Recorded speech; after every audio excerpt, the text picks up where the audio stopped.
Coucou tout le monde. Donc je voudrais répondre à une petite question par rapport au quadrobique. Donc moi personnellement je n'en pratique pas. Donc je n'en ressens pas le besoin. C'est un sport que j'adore regarder mais que je n'ai pas envie particulièrement de pratiquer et qui pour moi physiquement est compliqué. Donc c'est-à-dire physiquement au niveau du dos, des articulations, pour moi ce n'est pas possible. Je voudrais faire une petite aparté là-dessus. La thérianthropie par rapport au quadrobique. Donc attention, la thérianthropie et le quadrobique n'ont rien à voir ensemble dans le sens où c'est pas parce que vous faites du quadrobique que obligatoirement vous êtes thériane, et c'est pas parce que vous êtes thériane que obligatoirement vous devrez faire du quadrobique. Donc je vois que le quadrobique c'est quelque chose qu'on voit énormément sur TikTok parce que le réseau social entre guillemets où la thérianthropie est quand même assez active en ce moment.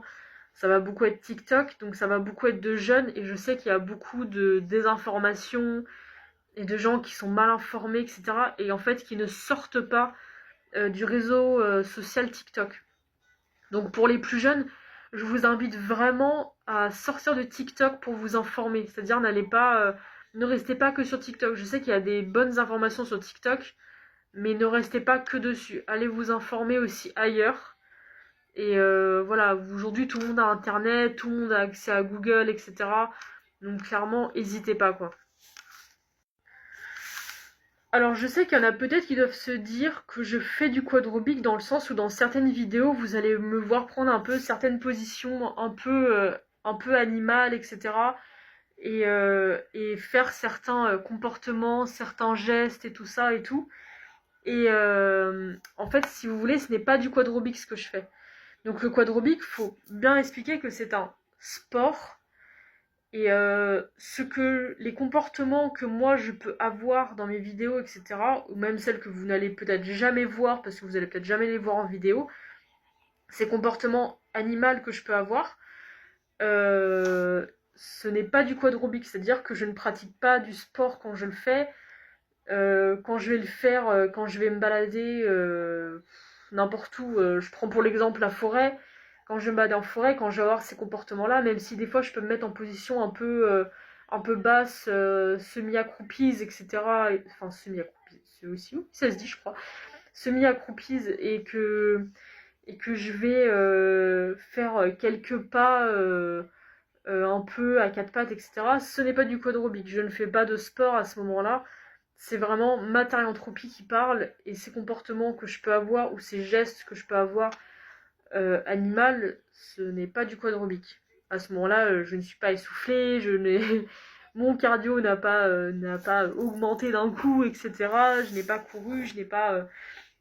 Voilà. Et je sais que pour certains, c'est assez dur de faire cette différence. Je sais qu'il y a beaucoup de gens qui, par exemple, dès qu'ils vont avoir un peu ce comportement animal, etc., ils vont tout de suite associer ça au quadrobique, alors que ce n'est pas du quadrobique, clairement. Donc voilà.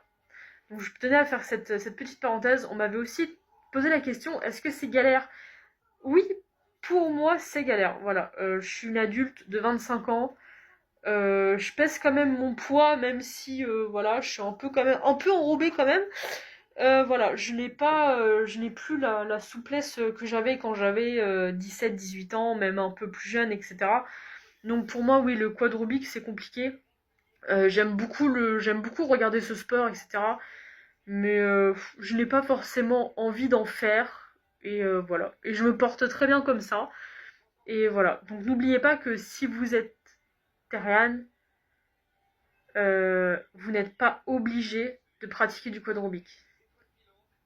Et ne vous dites pas dans votre tête, oh là là, j'adore le quadrobique, je kiffe le quadrobique, donc forcément je suis terriane.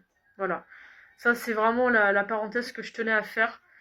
Et j'espère que ça pourra en aider certains d'entre vous, peut-être à vous rassurer, parce que je sais qu'il y en a qui sont terrianes et aimeraient faire du quadrobique.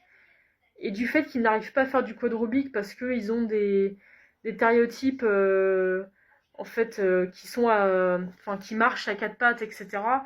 Et ben ils se disent tout de suite, oh là là, j'ai un stéréotype chat et j'arrive pas à sauter comme un chat.